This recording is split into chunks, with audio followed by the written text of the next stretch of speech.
100 yildan keyin uzoq 2125-yilda bizni hech birimiz bu dunyoda bo'lmaymiz. Bizni bilgan va sevgan insonlar ham biz bilan birga ketgan bo'ladi. Biz shunchalik ehtiyotkorlik bilan qurgan uylarimizda begona odamlar yashaydi.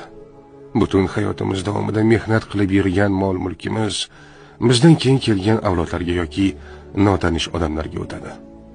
Ehtimol bizning nabiralarimiz yoki chevarlarimiz ham kim bo'lganimizni eslashmaydi. Axir kim o'zining katta bobosining yuzi yoki ismini eslay oladi?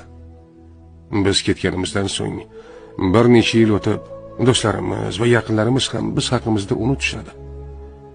Yana bir necha 10 yillardan keyin esa suratlarimiz yo'q qoladi. Hikoyalarimiz o'chadi. Biz qilgan har bir ish, harakat, umuman hammasi xotiralardan o'chirilib ketadi. Va oxir oqibat bizni bilgan eng so'nggi inson ham bu dunyoni tark